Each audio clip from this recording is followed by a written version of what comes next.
Yeah, I don't be giving no fucks. I don't know what to call it on.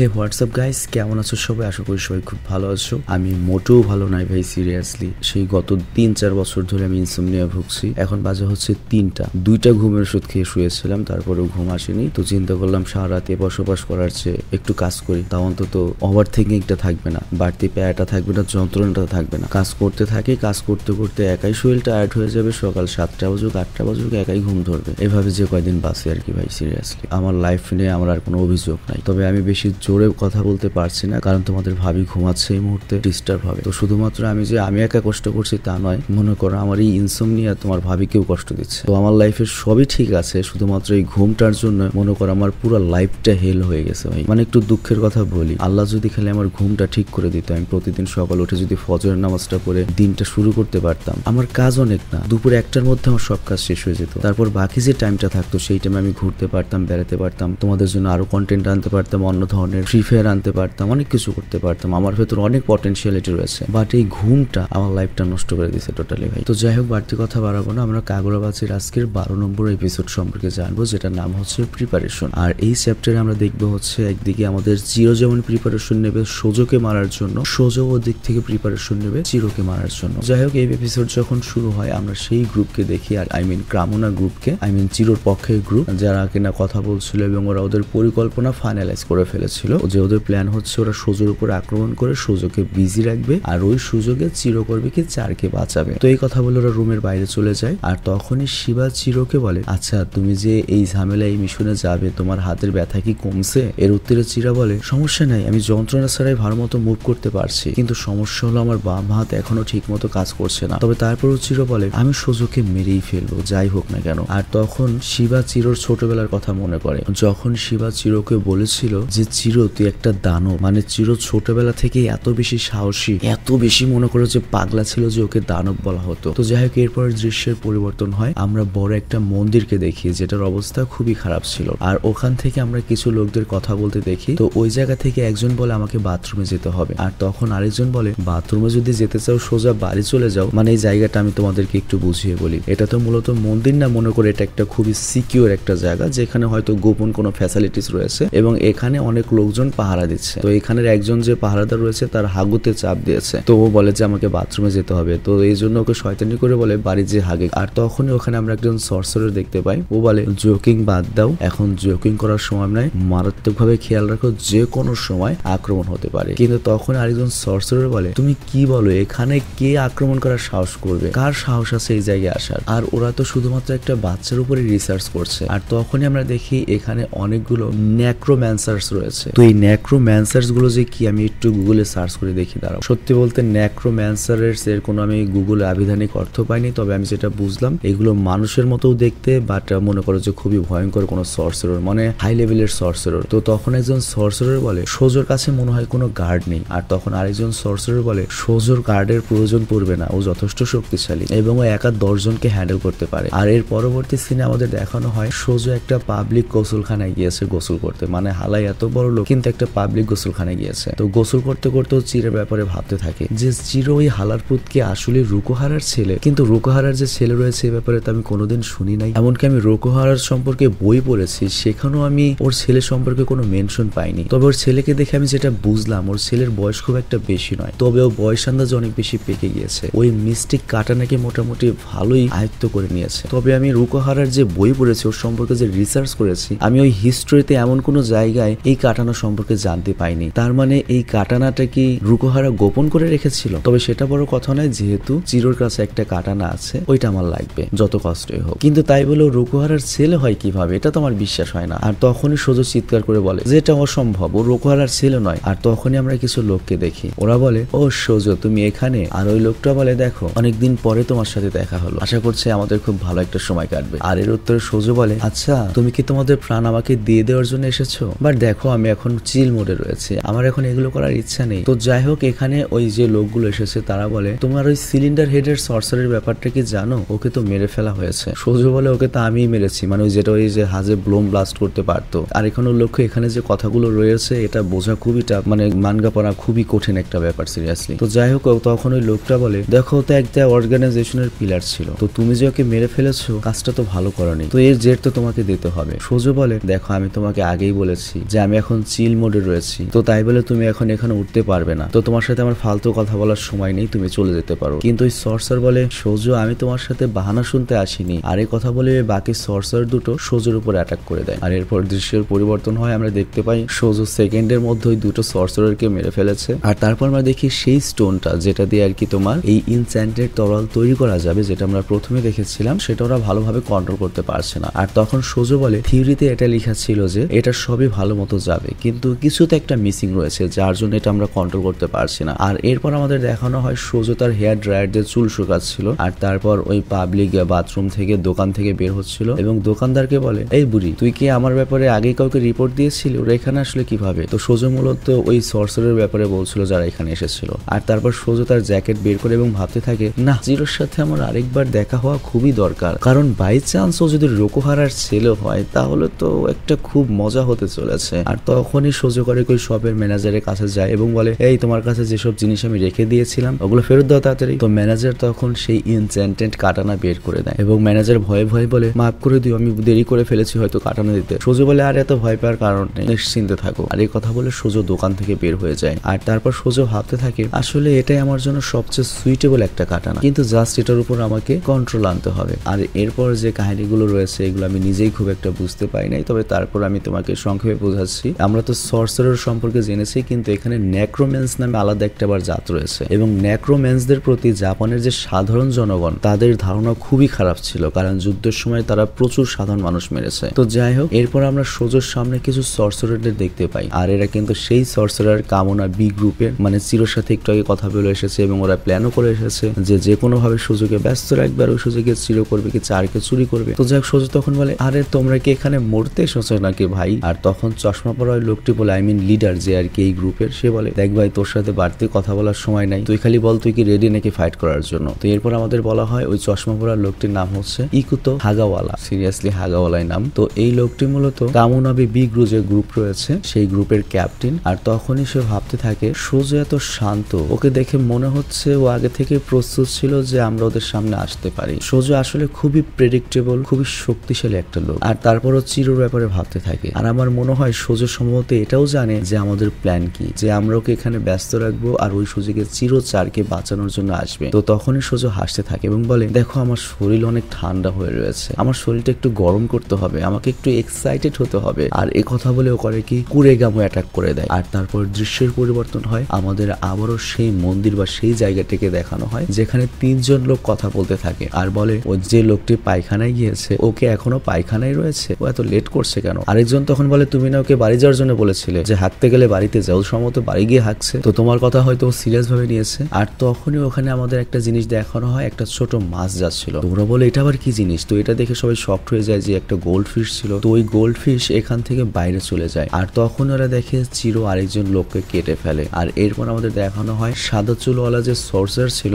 সে ফোনটা তোলে এবং call করে এবং বলে ব্যাকআপ লাগবে, ব্যাকআপ লাগবে, এখানে আমরা বিপদে পড়েছি। তো আমরা বুঝতে পারি চারকে হয়তো এখানে সোজো আটকে রেখেছিল এবং অলরেডি চারকে বাঁচানোর জন্য, এবং এই সর্সারটা চিরোকে দেখে পুরো ঘাবড়ে গিয়েছে। তো যাই হোক, ওই লোকটা এত ভয় পেয়ে যায় যে চিরোকে বলে আমার পেটে ব্যথা করছে, প্লিজ আমাকে কিছু বলো না, উল্টো বলো তোমার জন্য আমি কি করতে পারি। কিন্তু চিরোকে তখন অনেক সিরিয়াস মনে হচ্ছিল এবং সে তার ইনস্যান্টেড কাটানা ধরে রেখেছিল। আর ওই লোকটাও এত ভয় পেয়ে গিয়েছিল যে ও জানতো ও যদি চিরোর সামনে উল্টা পাল্টা একটা কথা বলে চিরোকে মুহূর্তে মেরে ফেলবে, মানে চিরো পুরো পাগলা মোডে রয়েছে। তো বর্তমানে যে সিচুয়েশনটা, ওই পাশে কামনা বি গ্রুপের 5 জন মেম্বার সোজোর সামনে রয়েছে এবং সোজোর যে পাওয়ার আমরা দেখেছি, সোজো ওই 5 জন মেম্বারকে মেরে ফেলবে, একটুও বাঁচবে না। আর এদিকে চিরো কিন্তু তার আহত অবস্থা নিয়েই চারকে বাঁচাতে এই সোজোর আস্তানায় অ্যাটাক করেছে, যেটাকে মন্দির বলা হয়েছে, অ্যাকচুয়ালি মন্দির হবে না, আস্তানা হবে আর কি। তো এখানে এই চ্যাপ্টারটা শেষ হয়ে যায়। মানে আসলে আমি সত্যি কথা বলি, জাপানের যে মানগা থাকে, তুমি যদি কখনো মানগা ডাউনলোড করে পড়ো, ওদের মানগা গুলো বোঝা অ্যাকচুয়ালি একটু টাফ হয়ে থাকে। আমরা আসলে মানগা জিনিসটার সাথে পরিচিত হয়েছি কয়েকদিন, বাট আমরা ছোটবেলা থেকে আমরাও কমিক্স পড়তাম,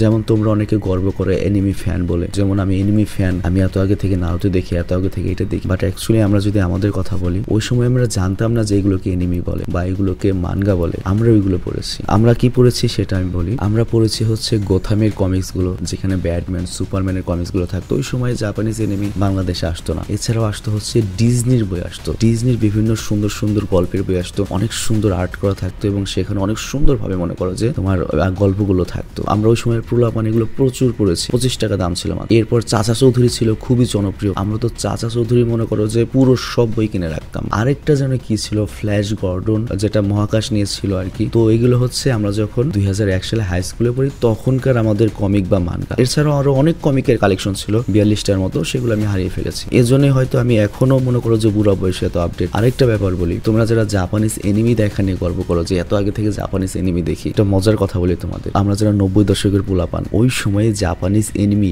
বিটিভিতে রেগুলার দেখানো হতো, কিন্তু আমরা জানতাম না ওগুলো জাপানিজ এনিমি। তুমি সার্চ দিবে বায়োনিক 6 লিখে, যেটা একটা জাপানিজ এনিমি ছিল, জাপানিজ আমেরিকানরা যৌথভাবে বানিয়েছিল। তুমি সার্চ দিবে সামুরাই এক্স লিখে, যেটা বৃহস্পতিবার দিন 4টায় হতো, এটা জাপানিজ একটা এনিমি ছিল। আর বায়োনিক 6 হচ্ছে মঙ্গলবার দিন 4টায়, আর বুধবার দিন 4টায় আমাদের সবচেয়ে ফেভারিট যে জাপানিজ এনিমি সেটা ছিল হচ্ছে গডজিলা। এবং এর জন্যই আমরা 90 দশকের পোলাপান কং এর ফ্যানের চেয়ে গডজিলার ফ্যান অনেক বেশি। কিন্তু সত্যি কথা বলতে ওই সময় আমরা এগুলোকে জাস্ট কার্টুন বলতাম। আমরা জানতাম না যে এগুলো জাপানিজ এনিমি বা জাপান থেকে তৈরি হচ্ছে। এছাড়াও আমরা ড্রাগন বল দেখেছি। তো ড্রাগন বল তো আমরা বলতাম না, আমরা খালি গোকু বলতাম। মানে ড্রাগন মানে ওই সিরিজটাকে আমরা ড্রাগন বল বলতাম না, গোকু বলতাম। আর বেশিরভাগ ক্ষেত্রে এগুলো ইংলিশে হতো, তো এই জন্য আমরা ওরকম ভাবে বুঝতাম না, বাংলায় ট্রান্সলেট করা হতো না, বা তখন এত এক্সপ্লেন চ্যানেল ছিল না যে আমাদেরকে বুঝিয়ে বলবে। তো এখন বুড়ো বয়সে এসে সেগুলো নিয়ে যখন সার্চ দিই তখন বুঝতে পারলাম যে ওগুলোই জাপানিজ এনিমি ছিল। তো তুমি চিন্তা করো 2007 সালে আমি এসএসসি পাস করেছি। তো 2007 সালে যারা জন্ম নিয়েছে তারা এখন আমার অনেক ফ্যান রয়েছে। আর আমরা এসব জাপানিজ এনিমি দেখেছি হচ্ছে 1999 সালে যখন ক্লাস 3-তে পড়ি, ক্লাস 4-এ পড়ি, ক্লাস 5-এ পড়ি। তো বিটিভিতে যে খালি মিনার কার্টুন দিত তা নয়, জাপানিজ এনিমিও দিত। তুমি এটা সার্চ দিয়ে দেখতে পারবে। তো বুঝতেই পারছো অনেকে যে গর্ব করে যে এত আগে থেকে আমি জাপানিজ এনিমি দেখি,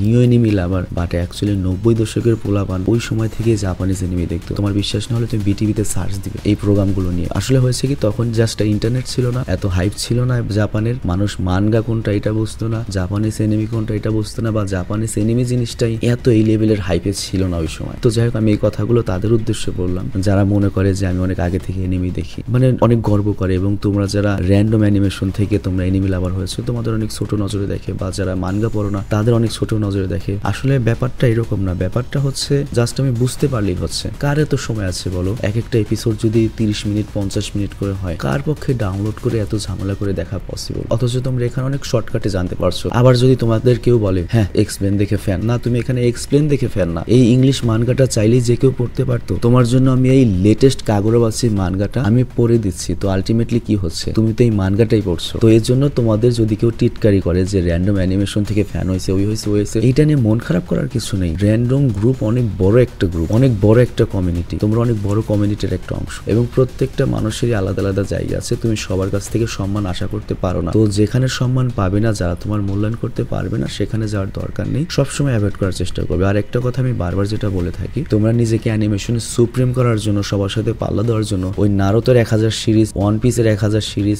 ব্লিচের 1000 সিরিজ, টাইটানের 1000 সিরিজ, ওগুলো দেখার দরকার নেই। 1000 সিরিজ বলতে 1000 এপিসোড বলেছি আর কি। তোমাদের প্রচুর সময় নষ্ট হবে। তবে তারপরেও ফ্রি টাইমে যতদূর সম্ভব দেখবে। আমি একটা কথা আবারও বলছি, যে লাইফে যত বেশি এন্টারটেইন করবে সে তার কেরিয়ার লাইফে তত বেশি পিছিয়ে পড়বে। আমার ব্যাপার হচ্ছে, আমি 2014 সালে গ্রাজুয়েশন কমপ্লিট করেছি, মানে আমার পড়ালেখা শেষ। আমি এরপর মাল্টি ন্যাশনাল কোম্পানিতে জব করেছি। তবে 2011 সাল থেকে আমি ফ্রিল্যান্সার আগে থেকেই ছিলাম। 10,000 টাকা কামাই, 12,000 টাকা কামাই ফ্রিল্যান্সার ছিলাম। আমার যে ফ্রিল্যান্সার প্রোফাইলটা রয়েছে সেটা আমি তোমাদের দেখাবো। 5 স্টার, এখনো পর্যন্ত 5 স্টার। যে কয়টা কাজ করছি 5 স্টার, মানে ফ্রিল্যান্সিং বাদ দেওয়ার আগ পর্যন্ত আমার 5 স্টার ছিল। তারপর আমি ট্রান্সপোর্টেশনের বিজনেসে গিয়েছি, এক্সপোর্ট ইম্পোর্টের বিজনেসে গিয়েছি। লাইফের বিভিন্ন ঘাত প্রতিঘাত করতে করতে তারপর র্যান্ডম ভিডিও চ্যানেল রয়েছে আমার, মানে আমি একজন ইউটিউবার হিসেবে সফল। Random video channel, haves food 20, আমার real life activities, real life business, real লাইফে সংসার চালানো, এত কিছু করার পরে এই অ্যানিমেশনটা হচ্ছে আমার মনে করে 100 ভাগের মাত্র 5% বা 10% কাজ। আমি কেন এটা বলছি, যে লাইফে অ্যানিমেশনই সবকিছু নয়। অ্যানিমেশনে তুমি গ্রাজুয়েশন করে ফেলেছো, অ্যানিমেশনে পিএইচডি করে ফেলেছো, দ্যাট ডাজন্ট মিন যে তুমি এটা নিয়ে গর্ব করবে। মানে আমার দিক থেকে বলছো,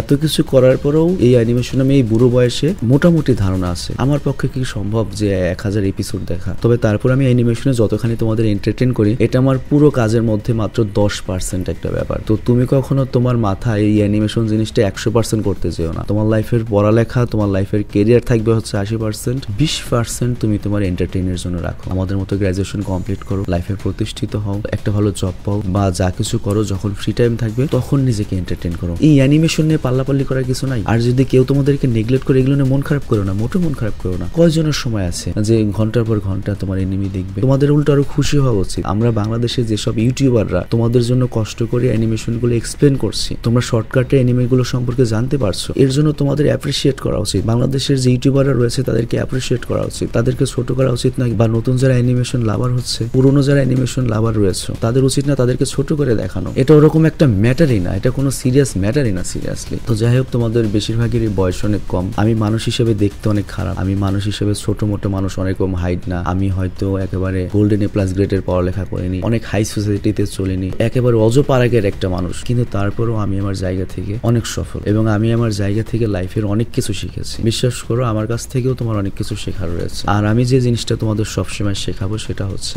নো টক্সিটি। কারোর সাথে ঝামেলা জড়াবে না, ম্যাচুইট হওয়ার চেষ্টা করবে। এবং সব কথা লাস্ট কথা, পড়ালেখার বয়সে যে যত বেশি নিজেকে এন্টারটেইন করবে, ক্যারিয়ারের লাইফে সে তত বেশি পিছিয়ে যাবে। তো আমি বিদায় নিচ্ছি, ভালো থেকো, সুস্থ থেকো, আর কারো কোনো কথায় মনে কষ্ট নিও না। যেমন দেখো, আমি যখন বাইরে বের হই, আমি অনেক সফল, মোটামুটি অনেক সফল। আমার সামনে এমন এমন পোলাপান পড়ে যাদের পাশায় ছালো নাই, মানে আমার আন্দাজে কিছুই না, কিন্তু তারপরেও দেখা যায় আমার সামনে আসলে ওদের পার্ট 3 গুণ বেড়ে যায়। হ্যাঁ, একটা ইউটিউবার আসছে, ওর দিকে তাকাবোই না, একটু করবো না, মানে একটা অসম্মান করারই চেষ্টা করে। তো কি হয়েছে, আমি কি ওর জন্য মন খারাপ করবো? আমার সম্মান কি ওর হাতে কুষ্টিগত? তো এর জন্য যদি কেউ তোমাকে সম্মান না করে, ওর কাছে কি তোমার আত্মসম্মান বাধা রয়েছে? বা হুইজি, প্রত্যেকেরই আলাদা আলাদা সম্মানের জায়গা রয়েছে। আমি যখন বাইরে বেরোই, অনেক মানুষ আমাকে যেমন ভালোবাসে, অনেক মানুষ তেমন আমার সামনে আসলে বেশি পার্টও নেয়। তো এর জন্য তুমি অনলাইনে যখন থাকবে, এটা আরো বেশি টক্সিক জায়গা, যেখানে দেখছো যে তোমার সাথে পার্ট নিচ্ছে, তুমি মন খারাপ করবে না, তোমাকে ছোট করছে, মন খারাপ করবে না, ওরা তো তুমি চিনোই না। আর সবচেয়ে বড় কথা হচ্ছে, ওর কাছে তোমার সম্মান কি পুষ্টিগত রয়েছে? তুমি কি ওর কাছ থেকে দাদন নিয়ে খাইছো?